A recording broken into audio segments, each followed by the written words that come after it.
Et l'invité de ce Midi Guyane est le docteur Loïc Epelbein, infectiologue au Centre hospitalier André-Rosemont de Cayenne, vice-président du comité d'organisation. Avec lui, nous allons comprendre l'enjeu de ce congrès. Bonjour docteur. Bonjour Catherine. Alors, première journée guyanaise d'infectiologie avec tous les spécialistes, on peut dire, les principaux des maladies tropicales. Alors, dans infectiologie, on entend infection.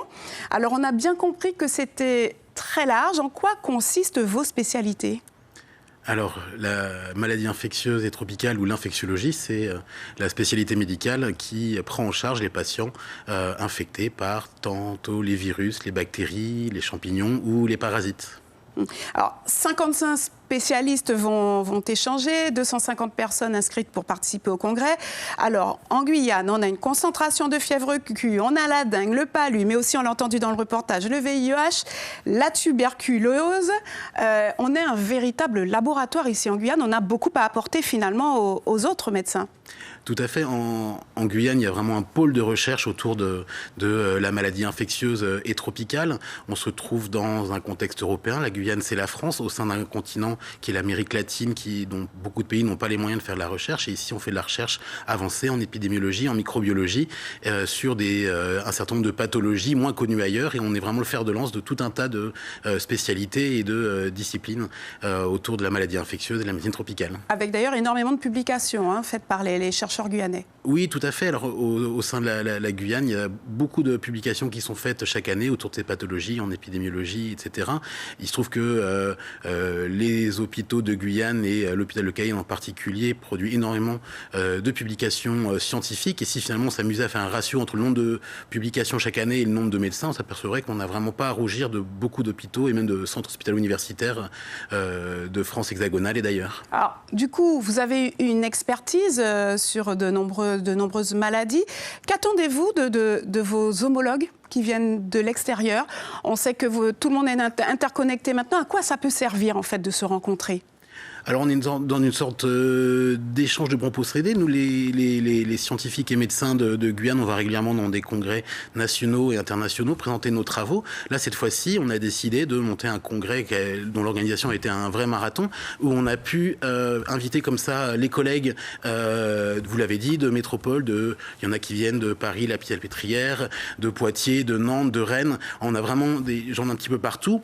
Eux-mêmes vont venir présenter certaines choses qu'on fait moins ici. Nous, on va faire des présentations sur les pathologies qu'on étudie, pour lesquelles on a vraiment une expertise toute particulière, et ça va être une sorte de grands échanges sur tout un tas de thématiques. Voilà, ça va être passionnant, ça a commencé ce matin d'ailleurs. Avec une ouverture pour les médecins finalement qui eux sont dans leur cabinet, les médecins généralistes qui voudraient se tenir au courant des dernières nouveautés? Exactement, dans les participants, on a des médecins généralistes, des médecins militaires, aujourd'hui on avait des vétérinaires, des gens de différents organismes et associations, on a des internes, on a des urgentistes, des smuristes, des pneumologues qui sont venus aujourd'hui assister à ces journées. Vraiment, ça peut intéresser tous les soignants. On a aussi beaucoup d'infirmières qui sont venues, kinés, sages-femmes. Donc c'est quelque chose qui est relativement large et qui doit intéresser beaucoup de monde. Le plus grand public, plus difficile d'accès peut-être?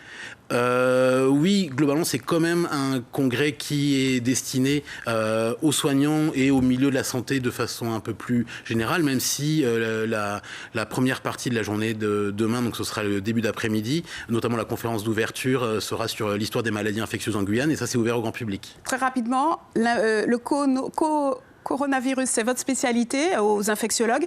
Il en sera question aussi, là, lors de ce congrès? Eh bien, malheureusement, c'est aussi notre spécialité. Nous, on couvre tous les agents pathogènes infectieux. Et donc, effectivement, on a modifié au dernier moment le programme de façon à venir faire parler le professeur Pierre Tadevin, qui est le président de la Société de pathologie infectieuse de langue française, et qui, comme beaucoup des médecins à l'heure actuelle en métropole, est impacté par le coronavirus. Le congrès a même été impacté par le coronavirus, puisque les deux professeurs, l'un de Paris, la Salpêtrière, et l'autre de Bordeaux, ont dû décommander au dernier moment leur venue parce qu'ils hébergent des patients avec du coronavirus et qu'ils ont dû rester dans leur service et donc eu le regret d'annuler leur voyage ici. Merci, docteur Epelbein, d'avoir accepté notre invitation. On rappelle que ce premier congrès se tient jusqu'au 14 février, vendredi. Merci. Tout à fait, merci de m'avoir invité.